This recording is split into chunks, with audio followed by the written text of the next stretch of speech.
Hare Krishna, Krishna Krishna Hare Hare, Hare Rama, Rama Rama, Hare Hare. Hare Krishna, Krishna Krishna Hare Hare,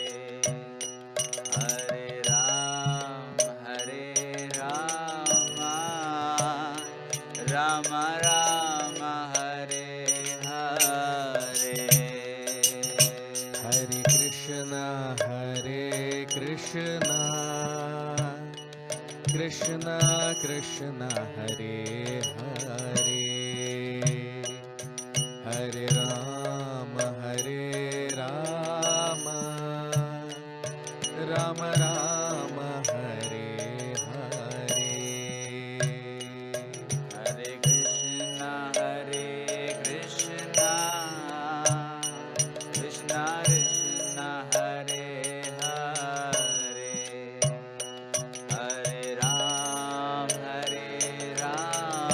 Rama, Rama Rama, Hare Hare. Hare Krishna,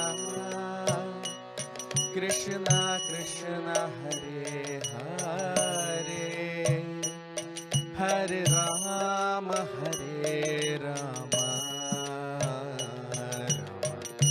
Rama Rama, Hare Hare. Hare Krishna, Krishna Krishna Hare Hare, Hare Rama, Rama Rama, Hare Hare. Hare Krishna, Krishna Krishna Hare Hare, Hare Rama, Rama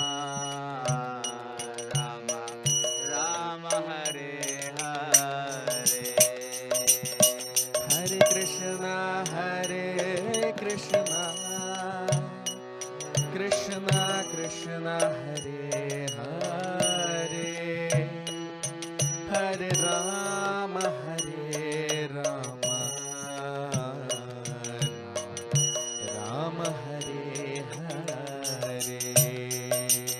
Hare Krishna, Krishna Krishna Hare Hare, Hare Rama, Rama Rama, Hare Hare. Jaya Radha Madhava, Jaya Kunja Vihari, Jaya Gopi Janvallabha, Jaya Girivaradhari. Jai Radha Madhava, Jai Kunja Vihari, Jai Gopi Janvallabha, Girivaradhari.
Hare Krishna, Krishna Krishna Hare Hare, Hare Rama, Rama Rama, Hare Hare. Hare Krishna, Krishna Krishna Hare Hare, Hare Rama, Rama Rama, Hare Hare. Hare Krishna, Krishna Krishna Hare Hare, Hare Rama, Rama Rama, Hare Hare. Hare Krishna, Krishna Krishna Hare Hare,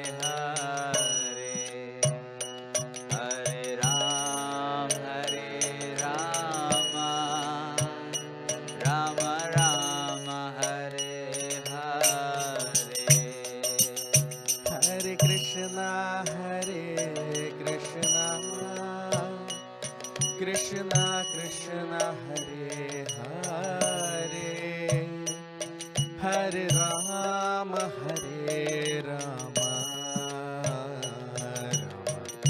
Rama Hare Hare. Hare Krishna, Krishna Krishna Hare Hare,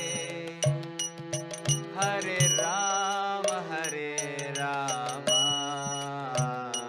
Rama Rama, Hare Hare. Hare Krishna, Krishna Krishna Hare Hare, Hare Rama,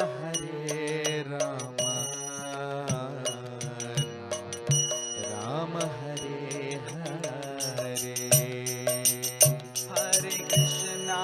Hare Krishna, Krishna Krishna Hare Hare, Hare Rama, Rama Rama Hare Hare. Jaya Radha Madhava.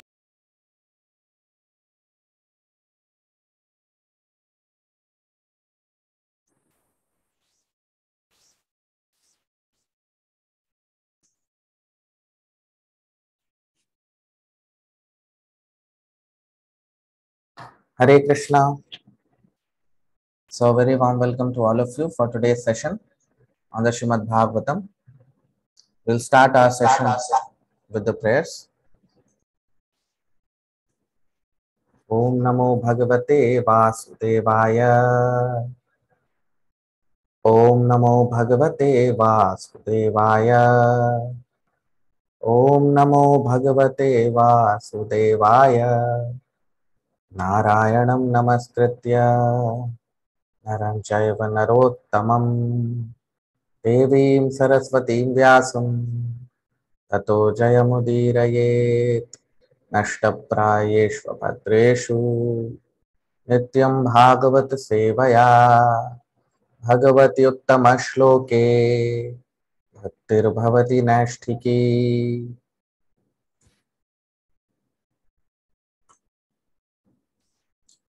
So we discussed about Maharaj Parikshit and Shukdev Goswami and about all the sages who have assembled from all over the universe at this place where Maharaj Parikshit has decided to leave his body on the bank of the Ganges. So we discussed that although there were great sages like Vyasdev, Narad Muni, and all exalted personalities from the universe. But still, the highest elevated seat, the highest elevated position in that assembly was given to Shukdev Goswami. And Shukdev Goswami was merely a boy of 16 years. He was just a 16-year-old boy. That shows that spiritual maturity is not dependent on age. All other people present in that assembly were much, much elder to Shukdev Goswami. Shukdev Goswami was the youngest of all of them. Just a mere 16-year-old boy. But his spiritual maturity, according to Maharaj Parikshit, was the highest. He was given the highest elevated seat in the assembly of all great personalities of all over the universe. Just see. So that's what we discussed yesterday. Now today, and Maharaj Parikshit, we discussed that he is now speaking to Shukdev Goswami. And we learned how we have to approach a spiritual master in a humble way, in a submissive way, and inquire from him in a submissive way. And that's what Maharaj Parikshit is doing here. Now today we'll start with text 33, shloka number 33. Yesham samsmaranat punsam sadyah shuddhyanti vaigriha kim punardarshana sparsha pada shauchasanadibhi.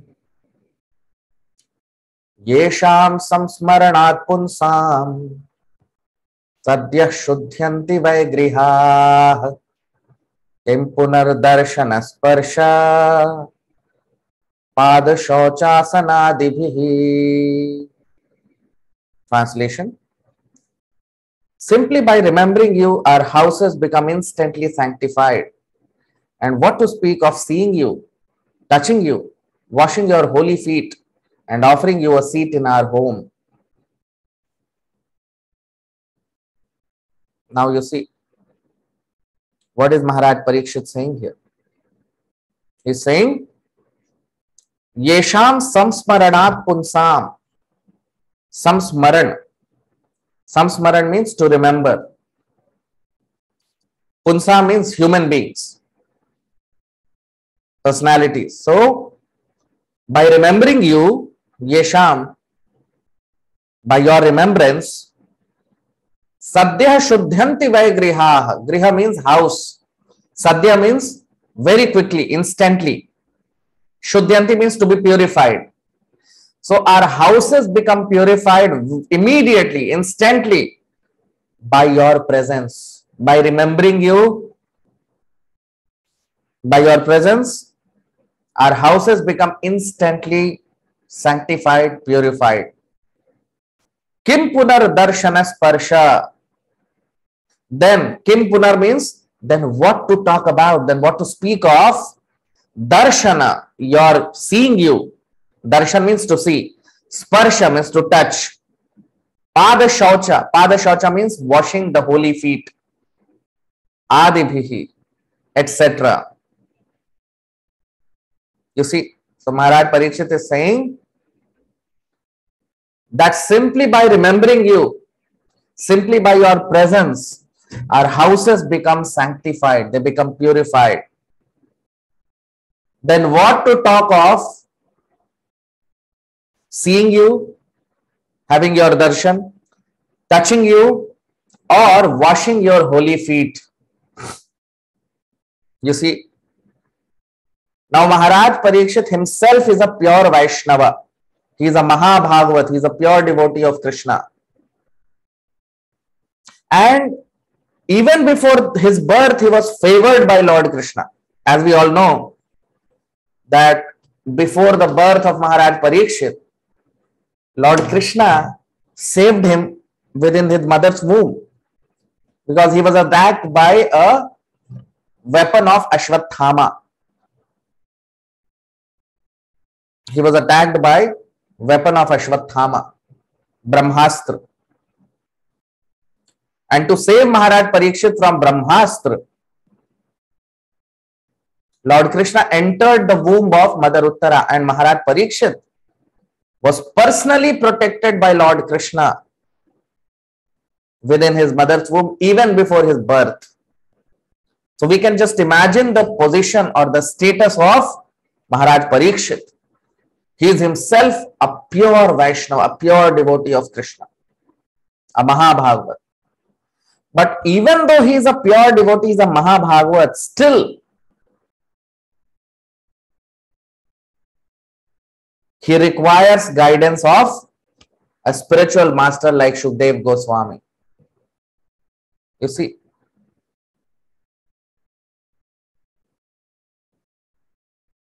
Maharaj Parikshit is saying that my house becomes purified by your, just remembering you, by your presence.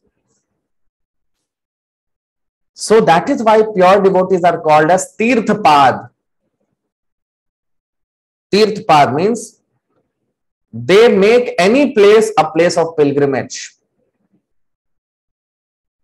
In fact, it is mentioned in the Vedic scriptures that a place of pilgrimage like Vrindavan, Mathura, they are all places of pilgrimages because of the presence of great saintly people there. Because when sinful people, because ordinary materialistic people, they go to these places of pilgrimages to purify themselves.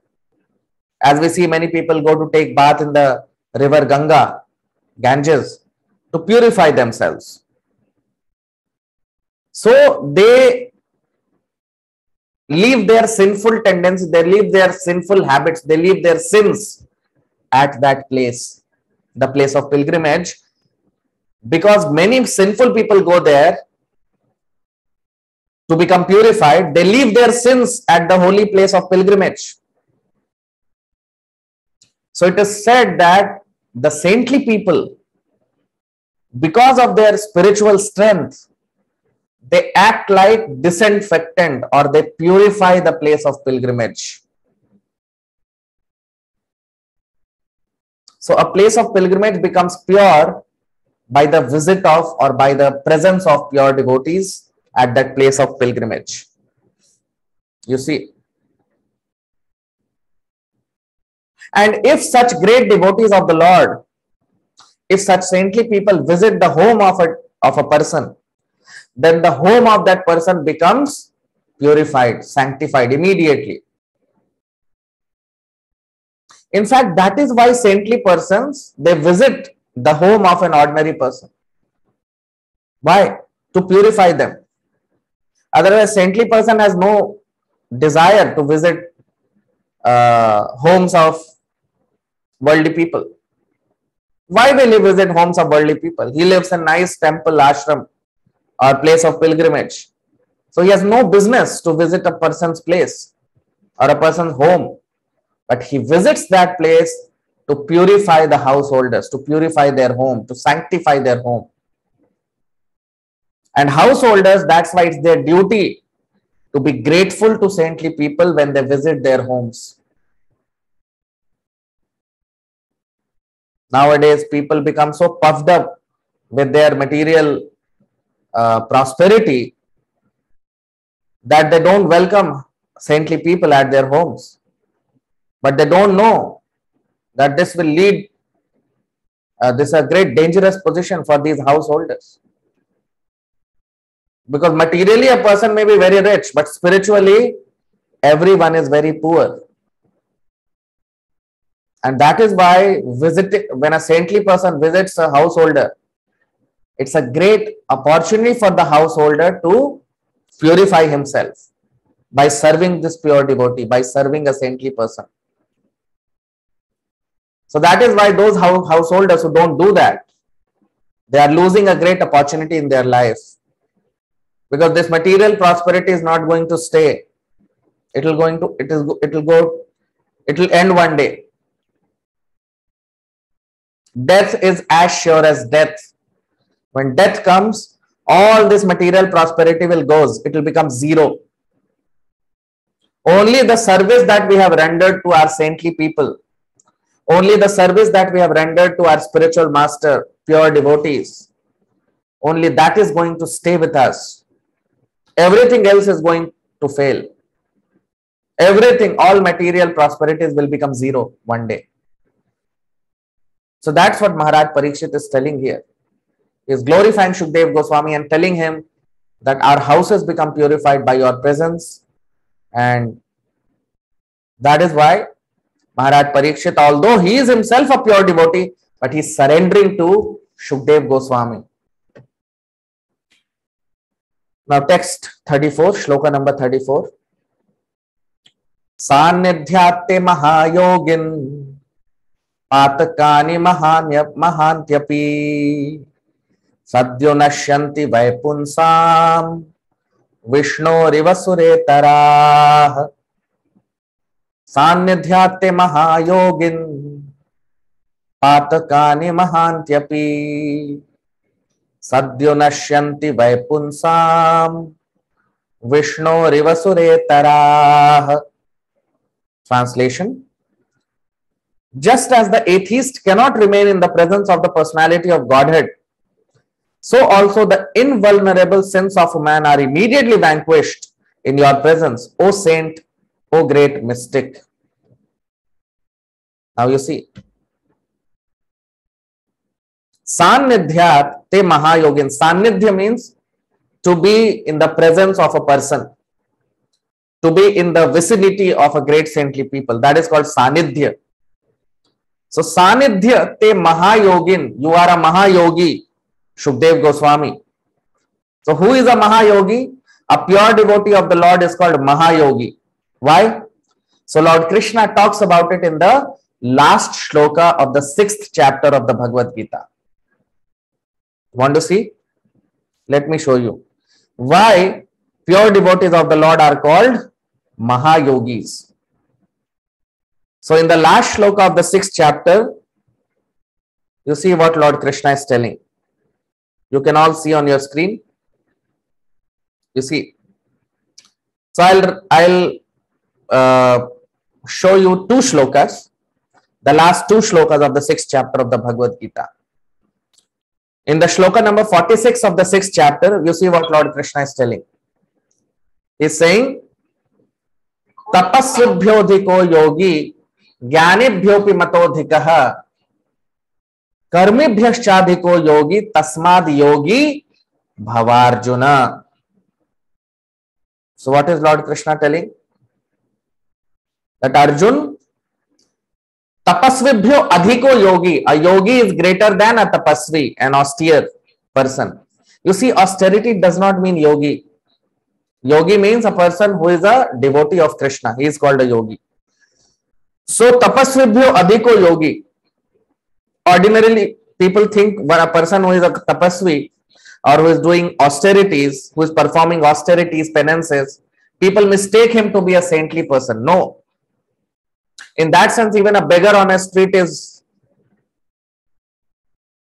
in one sense, doing tapasya also. Why? Because it does not have clothes to wear. So in one sense, yes, penances. But is he a yogi? No.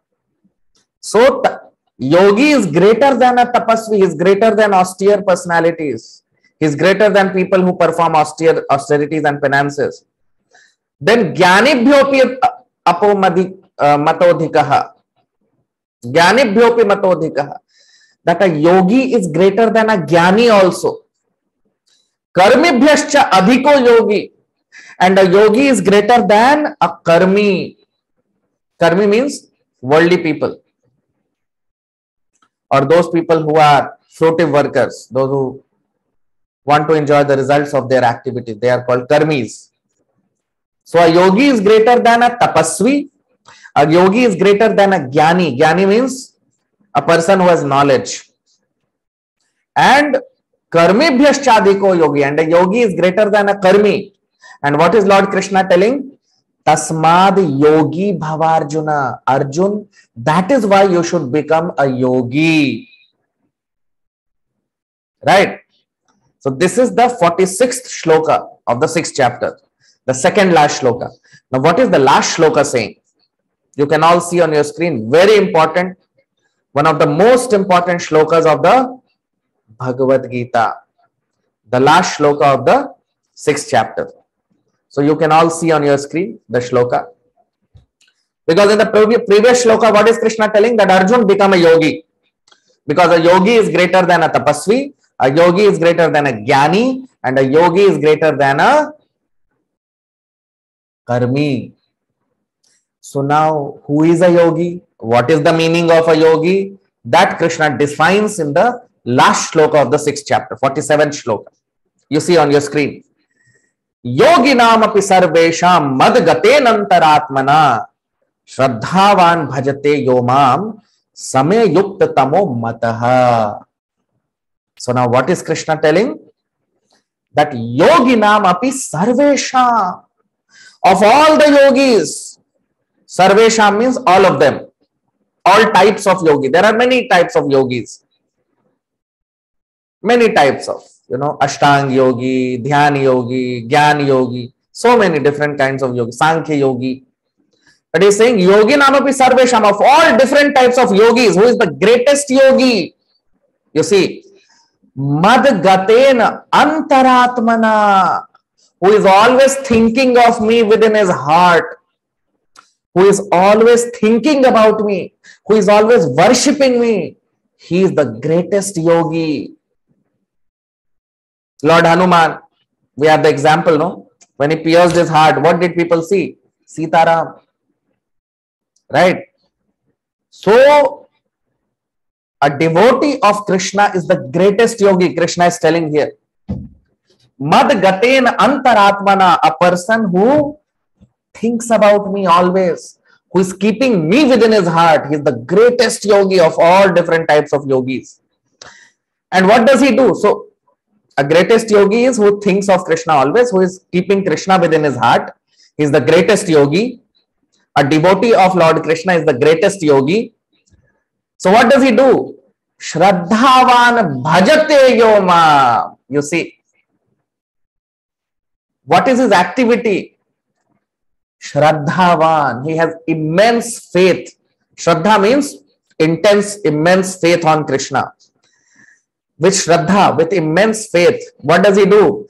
Bhajate. Bhajate means to render devotional service. Bhajan. Bhajan means seva. Not only singing. That is called Gayan. But bhajan means to render our devotional service to Krishna. That is called bhajan. So Shraddhavan bhajate yoma.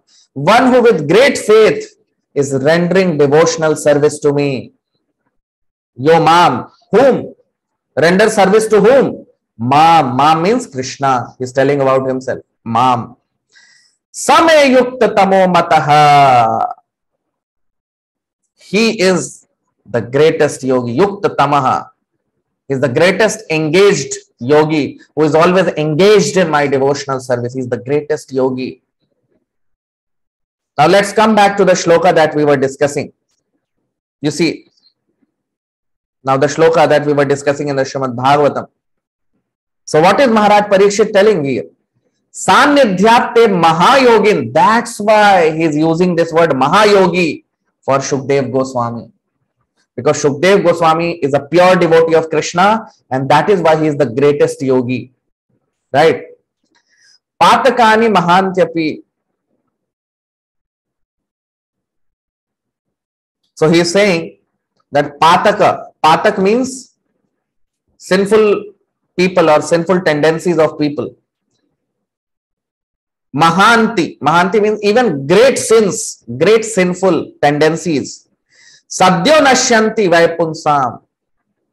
Even the greatest of sin cannot remain in your presence, gets destroyed in your presence. Even the greatest sins.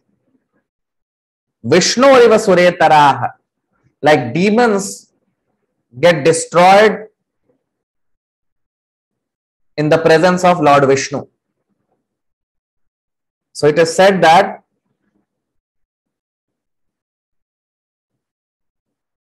when we meet a devotee of the Lord, all our sinful activities, if we follow such a pure devotee, if we follow his instructions, then all our sinful habits diminish, right? And patakani mahantyapi, even the greatest of sins cannot be there if we serve a pure devotee, if we follow the instructions of pure devotees. Sadhya nashyanti, and very quickly all our sinful tendencies get destroyed, and the comparison is made to that demons cannot remain in the presence of Lord Vishnu. So there are two kinds of living beings, or two kinds of human beings, you can say, demigods and demons. So it is said in the Vedic scriptures that Vishnu Bhakta Bhavet Daiva Asuras Tad Viparyayaha. So those who are devotees of Lord Vishnu, those who are believers of Lord Vishnu, they are called demigods or devatas, and those who are against or offenders of Lord Vishnu, they are called demons. So a demon cannot exist in the presence of Lord Vishnu. Demons cannot exist. As we have many examples of like Prahlad Maharaj, like Dhruv Maharaj, like Narad Muni. So by the presence of Lord Vishnu, all the demons, they get destroyed. Similarly, by the presence of a pure devotee, by the presence of a great saintly people, all our sinful tendencies get destroyed. All our sins get washed off. We become purified in the presence of a pure devotee of Krishna. When we follow a pure devotee of Krishna. That is why spiritual master means he must be a lover of Krishna, a pure devotee of Lord Krishna. Now, text 35, shloka number 35. Api me Bhagavan Pritaha Krishna Pandu Sutta Priyaha Paitrishvasya Prityartham Tadgotrasyat Bandhavaha. Api me Bhagavan Pritaha Krishna Pandu Sutta Priyaha Paitrishvasya Prityartham Tadgotrasyat Bandhavaha. Translation. Lord Krishna, the personality of Godhead who is very dear to the sons of King Pandu, has accepted me as one of those relatives just to please his great cousins and brothers. Now you see. Api me Bhagavan Pritaha. Pritaha means to become happy, to be pleased.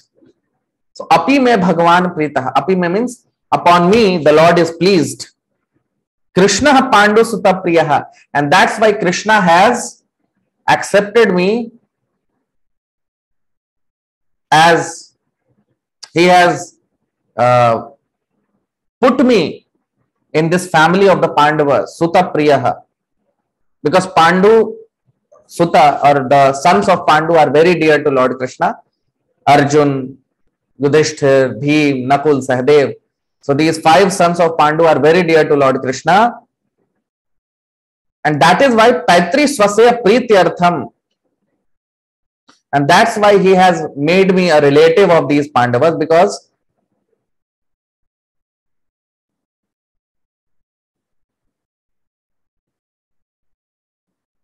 Lord Krishna, as we know, he loved the Pandavas. And that is why Maharaj Parikshit also was loved by Lord Krishna, because he happens to be the relatives of the Pandavas, relative or the grandson of the Pandavas. So Maharaj Parikshit is basically saying Tad Gotrasyat Bandhavaha, that I have been accepted as the descendant of the Pandavas, and that is my greatest fortune. In fact, the greatest service to the family is rendered when we serve Krishna. This whole world is running, and the impetus is family relationships, family bondage. But a pure devotee does not need to separately serve the family. No. When he serves Krishna, then Krishna takes care of the family, the relatives. Right? That is what is the Vedic understanding. Lord Krishna, he is so kind to his pure devotees that when a pure devotee surrenders himself to Krishna to serve him, then Lord Krishna personally takes care of the family members of the pure devotees. And the best example is Prahlad Maharaj. Now, Prahlad Maharaj was a pure devotee of Krishna since his birth, and his father was an atheistic demon. But still Lord Krishna gave him liberation. Why? Because Prahlad Maharaj was a pure devotee.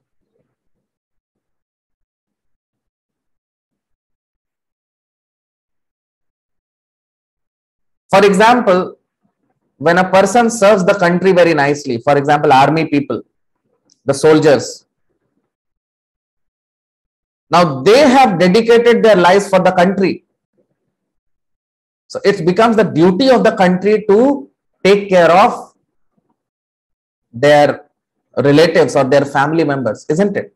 We see those who are in the army, they are there on the battlefield, they are there standing at the border, India-China border, India-Pakistan border, or any border for that matter in the country. But their family are there in their village or in their city or in their town. But they are given special protection by the government. Same holds true in the case of army officers or IAS officers, administrative officers, because they are fully engaged in service of the country. So country personally takes care of all their expenses, their family members, the education of their children, everything is taken care of by the country. So if at a small level, this country is what? It's a speck in the whole creation. It's not even a dot in the whole creation. Earth is a speck in the whole creation, and this small tract of land called Bharat Varsha or India is just a small tract of land.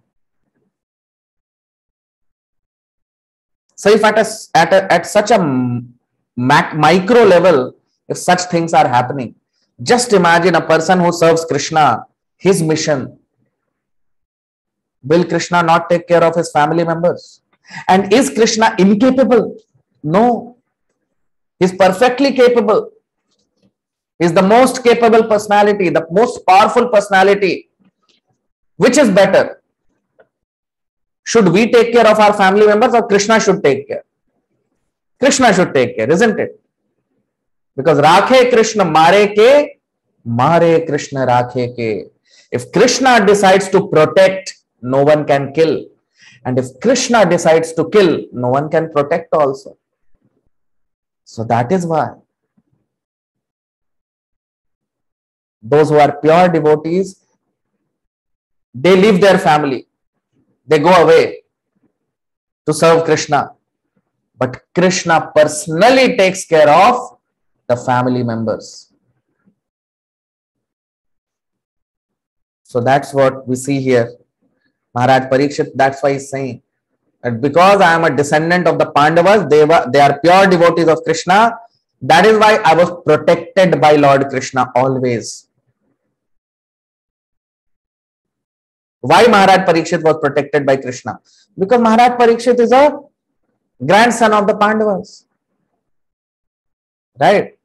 So relatives of pure devotees, family members of pure devotees are always protected by Krishna.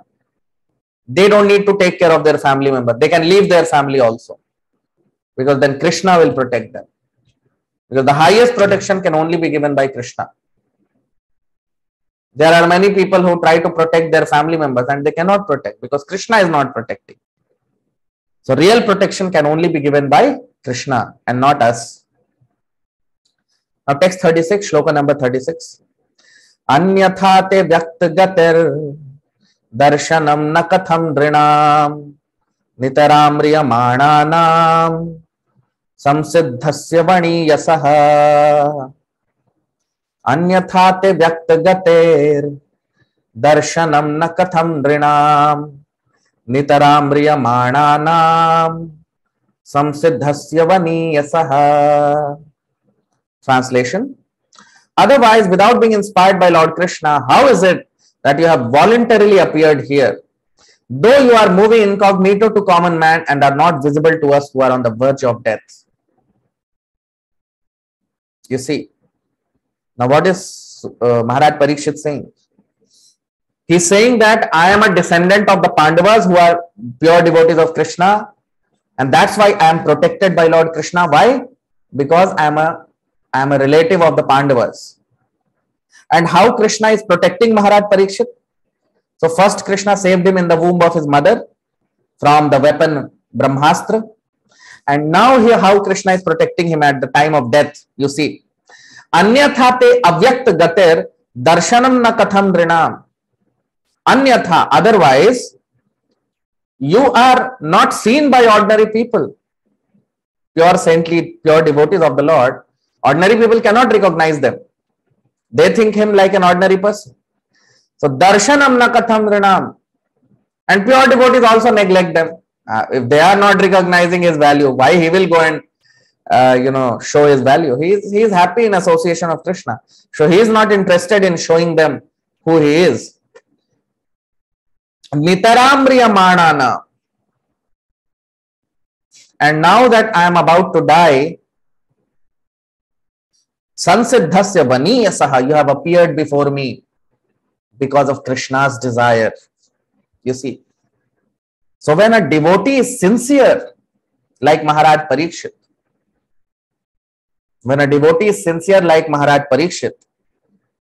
then Lord Krishna arranges his meeting with his spiritual master. Right? When a devotee is sincere, then Lord Krishna arranges his meeting with his guru, his spiritual master. And then a person can achieve ultimate success in life of going back to home, back to Godhead, back to Krishna. That is why it is said in the Vedic scriptures that Brahmand Brahmit hoye kaun bhagyavan jeev, Guru Krishna prasade paye bhakti lata beech. So, human beings are roaming all over the universe, sometimes in heavenly planets, sometimes in hellish planets, and sometimes on earth. They are going up and down. But those who are fortunate, kaun bhagyavan, those who are bhagyavan, those who are fortunate, they receive the mercy of Krishna in the form of spiritual master. Right? That's what Maharaj Parikshit is telling here. That Krishna has inspired you from within your heart to appear before me at the time of my death. So the Lord, when a devotee is sincere, when he wants to go back to home, back to Godhead, when he wants to, when he is sincere in his attitude towards the Lord, then Lord Krishna sends his representative to save that person from birth and death cycle. To give him liberation, the Lord makes an arrangement so that that person meets his spiritual master in the form of a pure devotee. But this all depends on the sincerity of the person. You know, in the Vedic scriptures it is said that if a person wants to be cheated, Krishna will send big cheaters to cheat him. But if a person is sincere, he will get the favor of Lord Krishna in the form of his guru, in the form of his spiritual master. Because spiritual master is the representative of Lord Krishna. Right? So Lord Krishna is seated within all of our heart as Paramatma. We all know that he is present as super soul within our heart. And as soon as Paramatma within the heart realizes that this my part and parcel, this pure soul is, he wants to come back to me, he's sincere, then he sends his bona fide representative No one can become a spiritual master unless favored by Krishna. So Lord Krishna, when a devotee is sincere in his attitude, then he sends his pure representative to save that jiva, to save that spirit soul from birth and death cycle.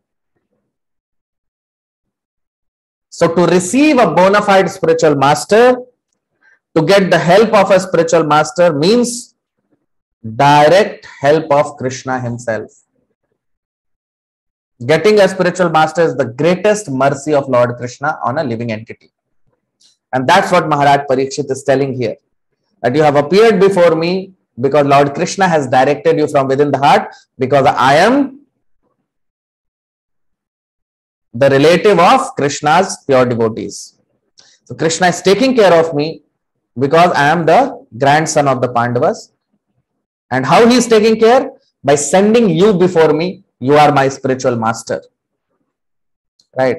So that's what we see here. You can all like the video, comment on the video. We'll stop here. We'll continue our discussion in the next session. Thank you very much. Hare Krishna.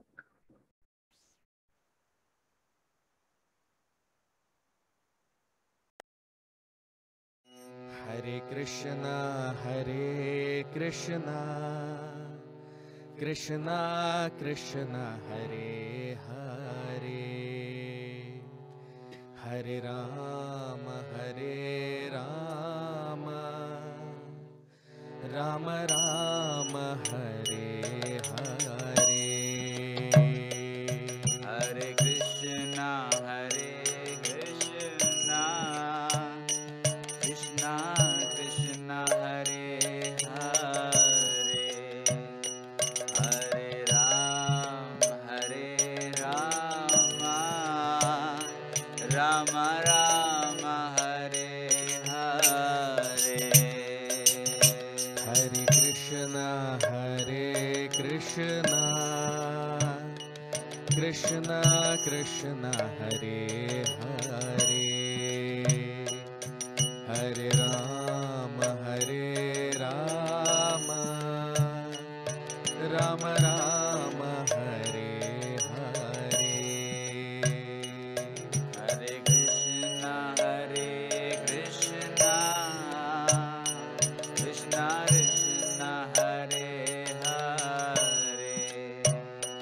Hare Ram, Hare Rama, Rama Rama, Hare Hare. Hare Krishna, Hare Krishna, Krishna Krishna, Hare Hare.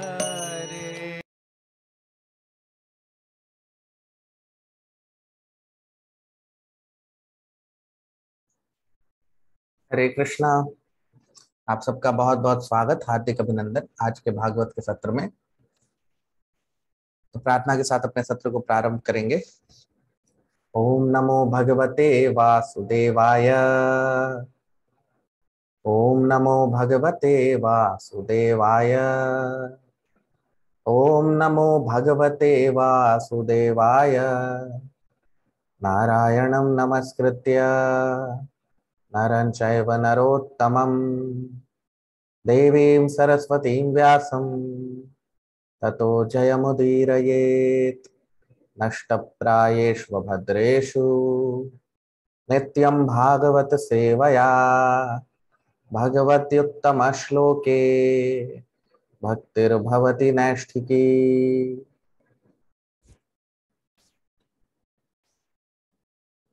तो हमने देखा अपने पिछले सत्रों में किस तरह से महाराज परीक्षित, अब सुखदेव गोस्वामी आ चुके हैं, भगवान के परम शुद्ध भक्त, और जहां पे महाराज परीक्षित अपना शरीर त्यागने के लिए बैठे हैं गंगा नदी के तट पे, वहां पे पूरे ब्रह्मांड से महर्षि, ब्रह्म ऋषि, देव ऋषि, नारद मुनि, व्यासदेव, भृगु ऋषि, अत्रि ऋषि, इतने बड़े बड़े सारे ऋषि मुनि पूरे ब्रह्मांड से आए हुए हैं। लेकिन और जो सुखदेव गोस्वामी हैं वो कितने साल के? 16 साल के बालक हैं, है ना। लेकिन महाराज परीक्षित ने इस 16 साल के बालक को, यानी सुखदेव गोस्वामी,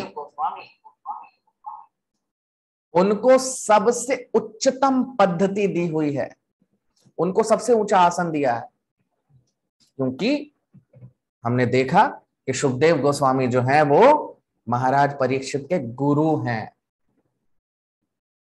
तो अपने गुरु को उन्होंने सबसे ऊंचा पद दिया है, जबकि उनके सामने इतने बड़े बड़े साधु संत बैठे हुए हैं। और फिर हमने देखा कि किस तरह से वो सुखदेव गोस्वामी के पास जा रहे हैं।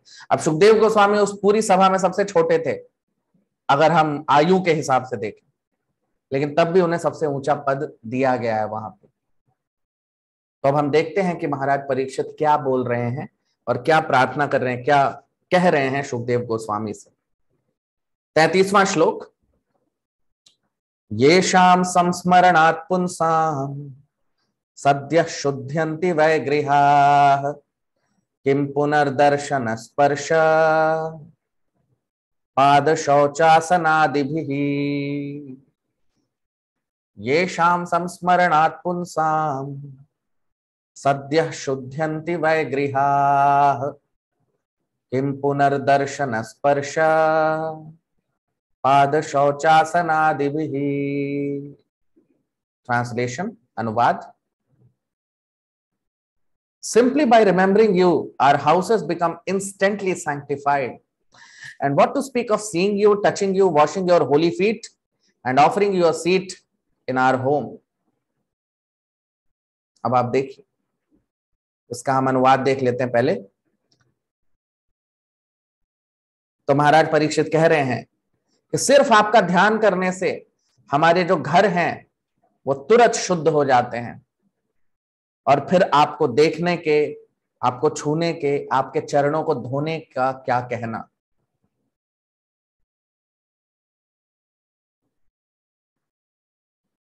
तो वो कह रहे हैं कि येषां संस्मरणात् पुंसां, कि सिर्फ आपका ध्यान करने से, आपको याद करने से, आपकी उपस्थिति से हमारा घर जो है वो शुद्ध हो जाता है।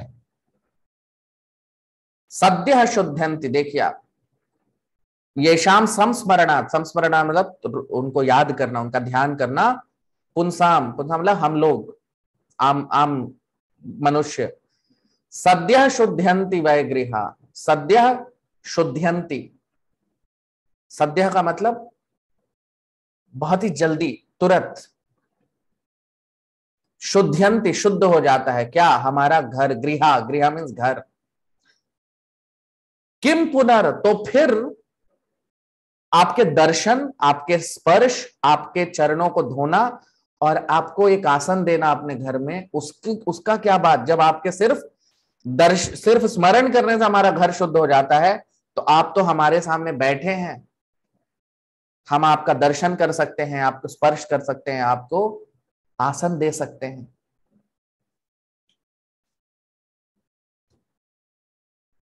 तो शास्त्रों में वर्णन है कि कोई भी जो तीर्थ स्थल होता है, इसलिए शुद्ध भक्तों को कहते हैं तीर्थपाद। तीर्थपाद का मतलब होता है जो किसी भी जगह को तीर्थ बना सकते हैं। होता क्या है, मुख्यतः कमोवेश लोग किसी भी तीर्थ स्थल पे जाते हैं, तो जो तीर्थ स्थल होता है वहां पे अपने सारे पाप कर्म छोड़ के आ जाते हैं। तो वो जो तीर्थ स्थल है वो अशुद्ध हो जाता है।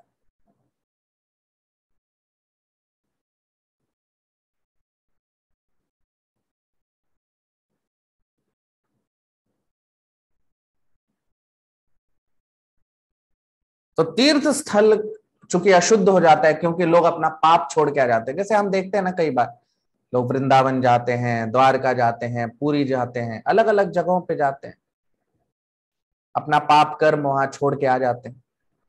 तो उनके पाप कर्मों की वजह से, क्योंकि लोग तो शुद्ध होने जाते हैं, तो वो स्वयं को तो शुद्ध हो कर लेते हैं, लेकिन अपने जो पाप कर्म है उसको वहां पे छोड़ के आ जाते हैं।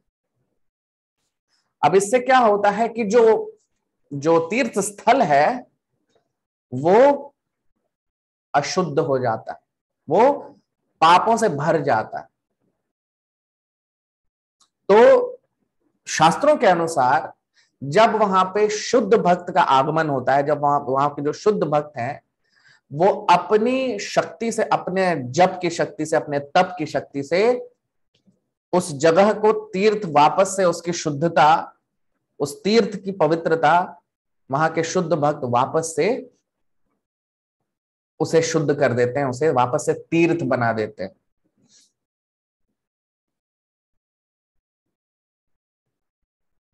तो जो शुद्ध भक्त है भगवान के, अब वहां यही परीक्षित महाराज यहां पे कह रहे हैं कि जो शुद्ध भक्त होते हैं भगवान के, वो किसी भी मनुष्य के घर जाने की उनकी इच्छा नहीं होती, क्योंकि वो तो आश्रम में रहना पसंद करते हैं, वो तो जंगल में या किसी धाम में रहना पसंद करते हैं, वो किसी के घर में क्यों जाएंगे, वो कभी नहीं जाना चाहते। लेकिन वो कई बार जो गृहस्थ लोग हैं, जो घर में रहते हैं, उनके घरों में जाते हैं। क्यों? उनके घरों को शुद्ध करने के लिए। कि जब एक संत, एक शुद्ध भक्त किसी व्यावहारिक, किसी सांसारिक मनुष्य के घर जाता है तो उसका जो घर है वो शुद्ध हो जाता है, उसका जो घर है वो पवित्र हो जाता है, और उसके जितने भी पाप कर्म हैं वो नष्ट हो जाते हैं। तो एक संत, एक साधु, एक शुद्ध भक्त किसी भी गृहस्थ के घर में जाता है तो उस पे बहुत बड़ी कृपा है। और इसीलिए ये गृहस्थों का बहुत सौभाग्य है अगर कोई संत, कोई शुद्ध भक्त उनके घर पे आता है। लेकिन आजकल हम कलयुग में देखते हैं कि जो लोग अपने धन और ऐश्वर्य में पागल हो जाते हैं, लोग इतने भ्रमित हो जाते हैं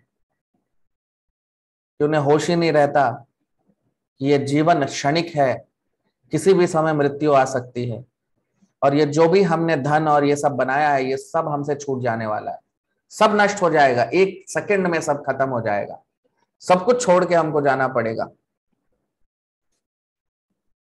हमारी सहायता सिर्फ साधु संत और शुद्ध भक्त ही कर सकते हैं, कोई और हमारी इस दुनिया में सहायता नहीं कर सकता। सिर्फ जो शुद्ध भक्त है वही हमारी सहायता कर सकते हैं, वही हमें इस भौतिक जगत के जन्म मृत्यु के चक्कर से वही हमें मुक्त कर सकते हैं। लेकिन आजकल जो गृहस्थ लोग हैं वो इतने मंत्र मुग्ध रहते हैं अपने ऐश्वर्य में, अपने धन और इसमें, कि वो भूल जाते हैं कि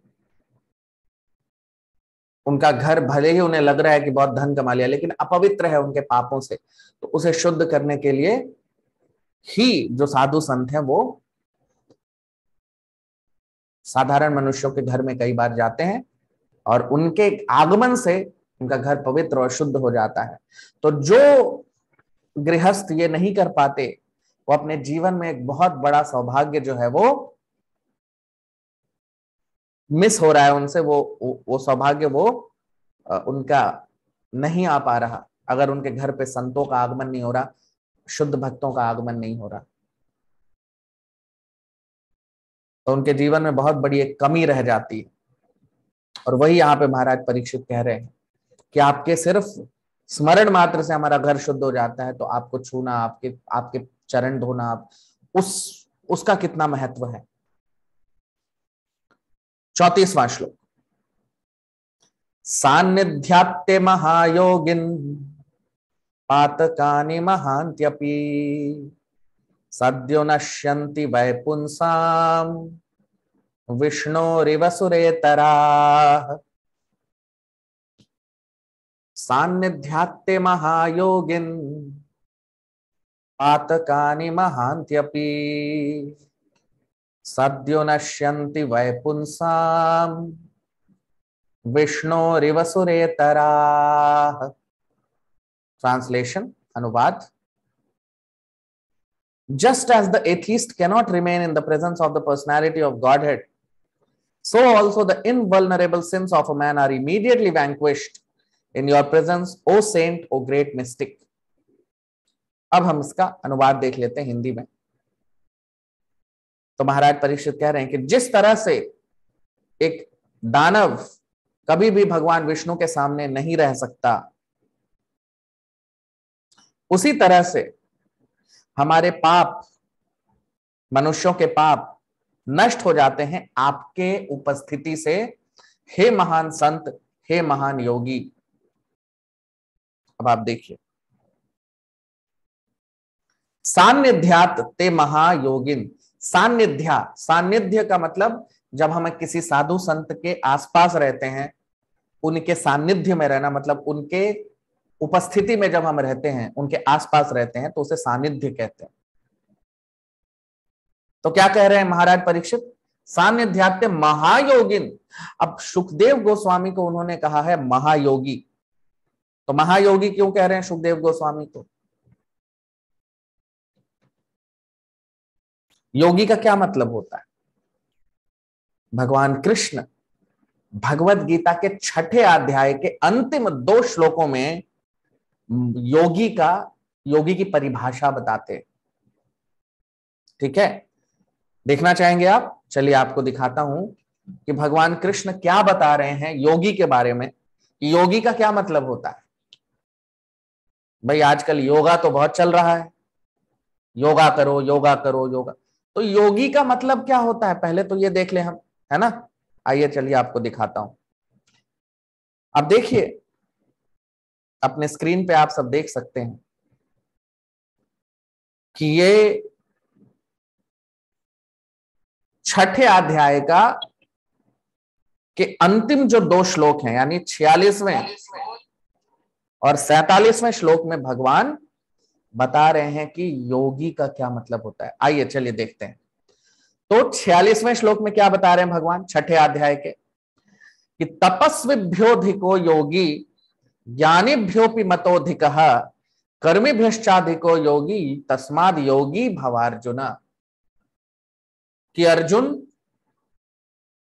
तपस्विभ्यो अधिको योगी, कि एक योगी जो होता है वो तपस्वी से भी अधिक होता है, महान होता है। ठीक है, ज्ञानिभ्योपि मतोधिकः, और एक योगी जो होता है वो ज्ञानी से भी महान होता है। आप देखिए कह रहे हैं ना, कई बार लोगों को लगता है कि जो तपस्वी है वो बहुत महान है, वो उन्हीं को लोग संत कह देते हैं। तपस्वी का संत से कोई मतलब नहीं है। अब यह अलग बात है कि संत लोग तपस्या करते हैं, लेकिन तपस्या कोई परिभाषा नहीं है। क्योंकि अब एक भिखारी जो रोड पे, वो भी तो तपस्या ही कर रहा है, वो भी तो कपड़े नहीं पहनता, वो भी बेचारा गरीब घूमता रहता है धूप में, तपस्या तो कर रहा है। तो क्या उसको हम योगी कह देंगे? नहीं। उसे हम संत कहेंगे? नहीं। तो तपस्विभ्योधिको योगी, तो एक योगी जो है वो तपस्वी से भी महान है। ठीक है, उसके बाद देखिए, ज्ञानिभ्योपि मतो अधिकः, एक योगी जो है वो ज्ञानी से भी महान है। ठीक है, कर्मिभ्यश्चाधिको योगी, और एक योगी जो है वो कर्मी से भी महान है, कर्मी से भी ऊपर है वो। कर्मी किसको कहते हैं? तो कर्मी कहते हैं साधारण जो मनुष्य हैं, जो कर्म में लिप्त रहते हैं, भौतिक क्रियाएं करते हैं, उन्हें कर्मी कहा जाता है। तो कर्मिभ्यश्चाधिको योगी, तो एक कर्मी से भी महान है योगी। और फिर क्या कह रहे हैं भगवान? देखिए, तस्माद् योगी भवार्जुन, इसीलिए हे अर्जुन तुम योगी बनो। ठीक है, तो क्या कह रहे हैं कि अर्जुन योगी जो है वो तपस्वी से भी महान है, ज्ञानी से भी महान है, और कर्मी से भी महान है। ठीक है, तीनों से महान है योगी। अच्छा, तो अब योगी का मतलब क्या होता है? योगी की क्या परिभाषा? भाई हमने ये तो समझ लिया कि योगी तीनों से महान है, लेकिन योगी का मतलब क्या होता है, योगी की परिभाषा क्या है? आइए देखते हैं 47वां श्लोक। योगी का मतलब क्या होता है, योगी कौन होते हैं? अंतिम श्लोक 6ठे अध्याय का भगवान योगी की परिभाषा बता रहे हैं। आइए, योगिनामपि सर्वेषां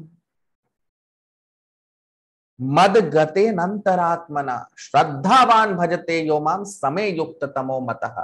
तो क्या कह रहे हैं कि योगी नाम अपि सर्वेशाम, सर्वेशाम मतलब अलग अलग तरह के योगी होते हैं, ज्ञान योगी, ध्यान योगी, अष्टांग योगी, अष्टांग योगी हो गए, सांख्य योगी हो गए, ऐसे कई अलग अलग तरह के योगी होते हैं। ठीक है, भगवान क्या कह रहे हैं देखिए कि योगी नाम अपनी सर्वेशाम, जितने भी तरह के योगी हैं उस सब में सबसे महान योगी कौन है, वास्तविक योगी कौन है, सबसे महान कौन है?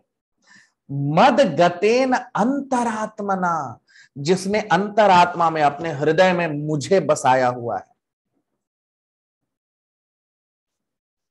जो हमेशा सदा सर्वदा मेरे बारे में सोच रहा है, जिसने हृदय में मुझे बसाया हुआ है, जिसके हृदय में मैं बैठा हुआ हूं, जो हमेशा मेरा चिंतन कर रहा है, वो सबसे बड़ा, सबसे श्रेष्ठ योगी है। ठीक है, अच्छा ठीक है, चलो वो पूरे टाइम भगवान के बारे में सोच रहा है, उसने हृदय में भगवान को बसाया हुआ है। जैसे हनुमान जी का हम उदाहरण देखते हैं कि जब हनुमान जी ने अपना सीना चीरा तो उसमें कौन थे? सीताराम। तो एक योगी जो होता है वो हमेशा भगवान का चिंतन करता है, उसके हृदय में भगवान होते हैं। ठीक है, लेकिन वो करता क्या है? खाली हृदय में भगवान को बैठा के रखता है? नहीं, आइए देखिए, श्रद्धावान भजते यो माम, वो श्रद्धा के साथ, श्रद्धा, उसके अंदर प्रगाढ़ श्रद्धा होती है, और वो श्रद्धा के साथ क्या करता है? भजते, मेरा भजन करता है। किसका भजन? यो माम, मेरा भजन करता है वो। श्रद्धावान भजते यो माम, वो श्रद्धा के साथ मेरा भजन करता है। भज का मतलब सेवा। कई बार लोग कहते हैं भजन का मतलब गाना गाना, नहीं, वो गायन होता है, गीत होता है। भज का मतलब, भजन का मतलब होता है सेवा करना, भगवान को अपनी सेवा अर्पित करना। तो श्रद्धावान भजते यो माम, तो जो श्रद्धा के साथ मेरा भजन करता है, समय युक्त तमो मतः, वो ही पूरी तरह मुझ में लगा हुआ है, और वही सबसे बड़ा योगी है। ठीक है, तो सबसे बड़ा योगी कौन? जो भगवान की सेवा में लगा हुआ है और भगवान का शुद्ध भक्त है, वो सबसे बड़ा योगी है, सबसे महान योगी है।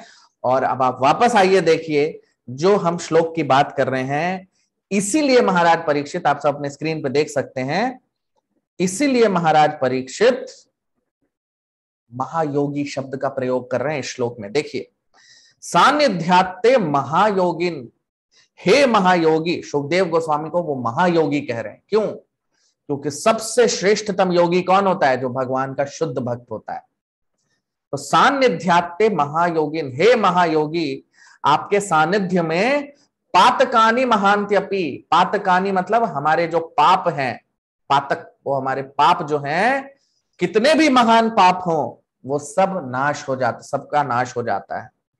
आपके सानिध्य में हमारे सारे पापों का नाश हो जाता है। सद्यो नश्यन्ति, तुरंत, बहुत जल्दी हमारे सारे पापों का नाश हो जाता है। जिस तरह विष्णु रिव सुरे तरह, जिस तरह भगवान विष्णु के उपस्थिति में दानव नहीं रह सकते, उसी तरह से आपकी उपस्थिति में पाप नहीं रह सकते। अब आप देखिए, तो शुद्ध भक्तों को जब हम पालन करते हैं, जब शुद्ध भक्तों के आदेशों, उनके बताए हुए नियमों का हम पालन करते हैं, तो हमारे सारे पाप नष्ट हो जाते हैं।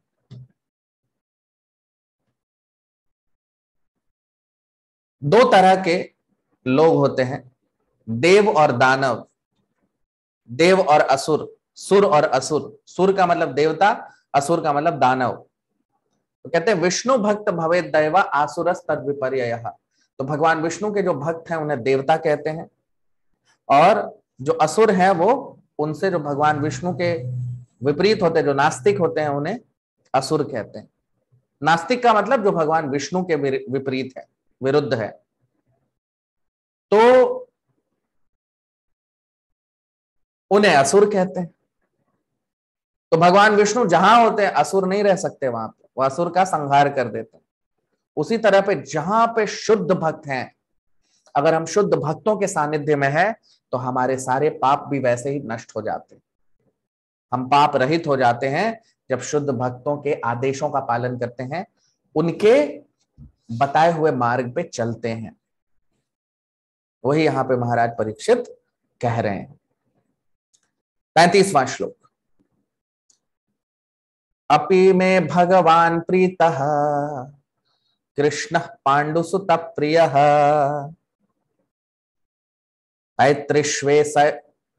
पैतृष्वसेय प्रीत्यर्थम तद्गोत्रस्यात्त बांधवः। अपि में भगवान प्रीतः कृष्णः पांडुसुत प्रियः पैतृष्वसेय प्रीत्यर्थम तद्गोत्रस्यात्त बांधवः। ट्रांसलेशन, अनुवाद। Lord Krishna, the personality of Godhead who is very dear to the sons of King Pandu, has accepted me as one of those relatives just to please his great cousins and brothers. अब हम इसका अनुवाद देख लेते हैं हिंदी में। भगवान कृष्ण जो परम पुरुषोत्तम है,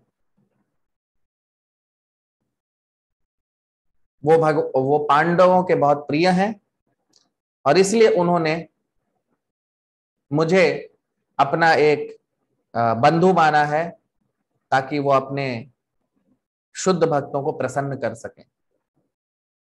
अब आप देखिए, कह रहे हैं अपि में भगवान प्रीतः कृष्ण पांडुसुत प्रियः। तो भगवान कृष्ण को पांडव बहुत प्रिय हैं। पांडु जितने भी थे, अर्जुन, भीम, युधिष्ठिर, नकुल, सहदेव, ये सारे भगवान कृष्ण को बहुत प्रिय हैं और भगवान कृष्ण इनको बहुत प्रिय हैं। ठीक है। तो अपि में भगवान, तो भगवान ने मुझे अपना एक बंधु माना है, अपना एक पार्षद माना है। पैतृष्वेस्य स्वस्य प्रीत्यर्थम, क्योंकि मेरे जो पिता हैं, मेरे जो दादाजी हैं अर्जुन, वो भगवान कृष्ण से संबंधित थे, इसीलिए भगवान ने मुझे सुरक्षा दी है। इसलिए जैसा हम सब जानते हैं कि महाराज परीक्षित कोई साधारण मनुष्य नहीं है, वो भी महाभागवत हैं, भगवान के परम शुद्ध भक्त हैं। क्योंकि भगवान कृष्ण ने उन्हें, जब वो मां के गर्भ में थे तो अश्वत्थामा ने ब्रह्मास्त्र छोड़ दिया था और भगवान कृष्ण ने माता उत्तरा के गर्भ में प्रवेश करके महाराज परीक्षित की सुरक्षा की थी, उनकी रक्षा की थी। क्यों रक्षा की थी उनकी? क्योंकि वो पांडवों के पोते हैं, इसलिए रक्षा की थी। कोई और मनुष्य होता तो उसकी करते क्या? नहीं करते।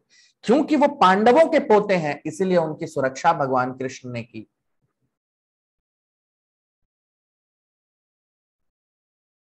तो ये जो पूरा जो विश्व है, पूरा जो संसार है, ये परिवार वंशवाद में चल रहा है। परिवारवाद, वंशवाद, समाजवाद।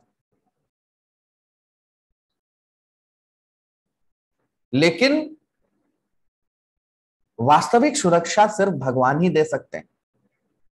हम अगर सोचे कि हम अपने परिवार को सुरक्षा दे पाएंगे तो ये बिल्कुल ही सबसे बड़ा मोह है, सबसे बड़ी माया है, असंभव है। हम अपने आप को सुरक्षित कर नहीं सकते, हम परिवार को क्या सुरक्षित करेंगे? अपने आप को जो बचा नहीं सकता वो परिवार को क्या बचाएगा?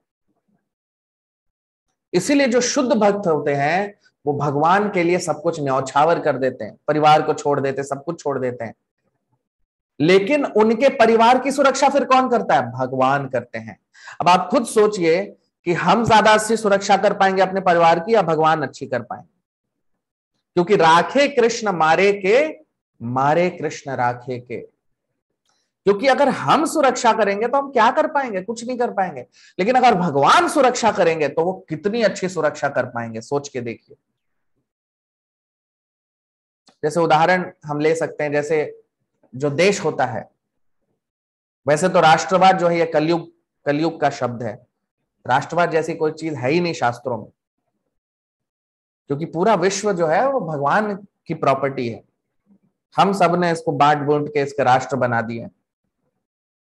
सो फिर भी हम एक छोटा सा उदाहरण ले सकते हैं कि जैसे राष्ट्र में जो सेना वगैरह होती है, जो सेना के लोग होते हैं, जवान होते हैं, वो लगे होते हैं बॉर्डर पे लड़ने के लिए। अब वो तो बॉर्डर पे हैं, लेकिन उनके परिवार की रक्षा कौन करता है, देश करता है। उनके बच्चों को पढ़ाना लिखाना सब कुछ देश करता है, चाहे सेना के जवान हो या फिर जो लोग जो भारतीय सरकार की सेवा करने में है, सरकारी जो आला दर्जे के जो अधिकारी हैं, उनके भी बच्चों को, सबको कौन, देश उन सब देखता है। उनकी शिक्षा बिल्कुल फ्री में हो जाती है, सब कुछ होती है।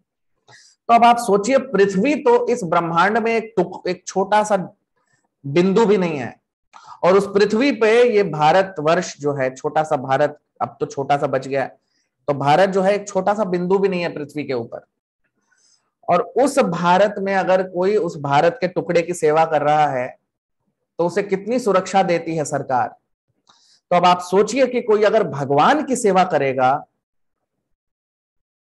तो उसे किस तरह की सुरक्षा मिलेगी। जब एक छोटे से भारत को टुकड़े की सेवा करने वाले को इतनी सुरक्षा मिलती है, तो जो भगवान की सेवा कर रहे हैं, जो भगवान के काम में लगे हुए हैं, उनके परिवार को कैसी सुरक्षा मिलती होगी। और इसके सबसे अच्छे उदाहरण है प्रहलाद महाराज। उनके पिता तो दानव थे, लेकिन, और प्रहलाद महाराज शुद्ध भक्त थे, तो उनके पिता दानव होते हुए भी भगवान ने उन्हें मोक्ष दिया, है कि नहीं। तो हम जो, अगर कोई भक्त है वो अपने परिवार को छोड़ भी दे, परिवार का ध्यान न भी रखे, तो भी कोई फर्क नहीं पड़ता, क्योंकि तब भगवान, क्योंकि वो भगवान के काम में लगा हुआ है, तो भगवान उसके परिवार की सुरक्षा करते हैं। अब इससे बड़ी सुरक्षा कोई क्या दे सकता है। तो अपने परिवार की भी अभी सुरक्षित अगर किसी को रखना है तो उसे भगवान की ही सेवा करनी है, क्योंकि राखे कृष्ण मारे के, मारे कृष्ण राखे के। 36वां श्लोक। अन्यथा ते व्यक्तगतेर दर्शनम न कथम नृणाम नितराम म्रियमाणानाम संसिद्धस्य वनीयसः। अन्यथा ते व्यक्तगतेर दर्शनम न कथम नृणाम नितराम म्रियमाणानाम संसिद्धस्य वनीयसः। ट्रांसलेशन, अनुवाद। Otherwise, without being inspired by Lord Krishna, how is it that you have voluntarily appeared here, though you are moving incognito to the common man and are not visible to us who are on the verge of death? अब हम इसका अनुवाद देख लेते हैं हिंदी में। तो परीक्षित महाराज कह रहे हैं कि अन्यथा अगर भगवान कृष्ण की दिशा नहीं दी होती उन्होंने आपकी, तो आप कैसे यहां पे आते स्वयं से, जबकि साधारण मनुष्य तो आपको पहचान भी नहीं सकते।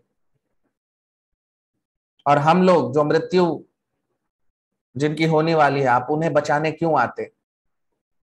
अब आप देखिए तो क्या कह रहे हैं महाराज परीक्षित, कह रहे अन्यथा ते अव्यक्त गतेर, क्योंकि एक साधु संत को, एक शुद्ध भक्त को आम इंसान, आम मनुष्य नहीं पहचान सकते। वो तो उसे साधारण इंसान की तरह, साधारण मनुष्य की तरह देखते हैं। और शुद्ध भक्त भी सोचता है भाई ठीक है, मुझे क्या करना, मैं तो भगवान की भक्ति में मस्त हूं, अभी कोई पहचाने नहीं पहचाने उससे क्या करना है ना। तो अन्यथा ते अव्यक्त गतेर, कि साधारण मनुष्य तो पहचान नहीं सकते। दर्शनम न कथम नृणाम, तो कह रहे हैं कि नितराम म्रियमाणा नाम, अब मेरी मृत्यु होने वाली है तो आप मेरे सामने प्रकट हुए हैं मेरे मृत्यु के समय। अब ये भगवान का ही तो उपदेश है। भगवान अगर आपको दिशा नहीं दिखाते तो आप यहां क्यों आते? तो आप देखिए भगवान किस तरह से अपने भक्तों की सुरक्षा करते हैं। पहले तो महाराज परीक्षित की सुरक्षा की जब वो जन्म से पहले ही उनके मां के गर्भ में, और अब उन्हें सुरक्षा किस रूप में दे रहे हैं? उनके गुरु से उनको मिला के। तो गुरु से हमें कौन मिलाता है? भगवान मिलाते हैं। जब इसीलिए शास्त्रों में बताया गया है कि ब्रह्मांड भ्रमित कौन भाग्यवान जीव, गुरु कृष्ण कृपा पाए भक्ति लता बीज। कि जब एक, क्योंकि जीव जो है वो ब्रह्मांड में कभी स्वर्ग लोक में, कभी नरक में, कभी पृथ्वी पे, ऊपर से नीचे घूम रहे हैं, जन्म मृत्यु के चक्कर में फंसे हुए हैं। लेकिन उनमें से अगर जो बहुत भाग्यशाली जब होते हैं तो क्या होता है? गुरु कृष्ण कृपा पाए, तो उन्हें भगवान कृष्ण की कृपा मिलती है गुरु के रूप में। तो भगवान कृष्ण उन्हें उनके गुरु से मिलाते हैं।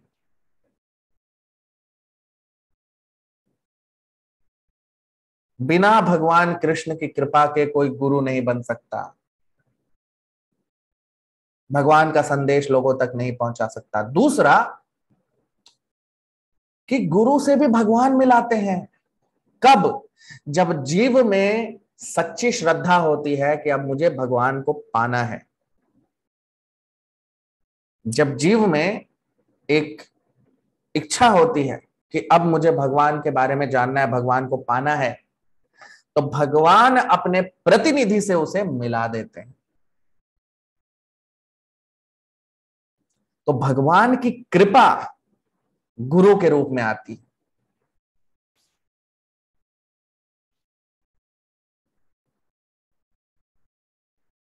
और इसीलिए वास्तविक रूप में जो भगवान हमारी रक्षा करते हैं एक शुद्ध भक्त की, इसी तरह करते हैं। जब वो हमें एक शुद्ध भक्त के संपर्क में ले आते हैं, जो हमें एक गुरु के संपर्क में ले आते हैं, जो हम यहाँ पे महाराज परीक्षित का देख रहे हैं कि उन्हें सुखदेव गोस्वामी के संपर्क में अब वो आ चुके हैं और वो इस बात को कह रहे हैं कि भगवान ने आपको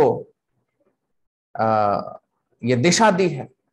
तो जब भगवान देखते हैं कि एक जीव जो है वो पूर्णतः उसमें सच्ची श्रद्धा है, तो भगवान अपने शुद्ध भक्त को, अपने प्रतिनिधि को उसके पास भेज देते हैं और इस तरह से उसकी रक्षा करते हैं। तो हमारे जीवन में जो सुरक्षा है भगवान की, वो हमें मिलती है गुरु के रूप में। जब हमें हमारे गुरु से हमारा संबंध स्थापित हो जाता है। गुरु से संबंध स्थापना होने का मतलब है भगवान से संबंध स्थापित होना। तो वही हम यहाँ पे देख रहे हैं, महाराज परीक्षित कह रहे हैं। तो आप सब लोग वीडियो को लाइक कर लीजिए, कमेंट कर लीजिए। अब हम इस चर्चा को आगे बढ़ाएंगे अगले सत्र में। आप सब आए, बहुत बहुत धन्यवाद। हरे कृष्ण।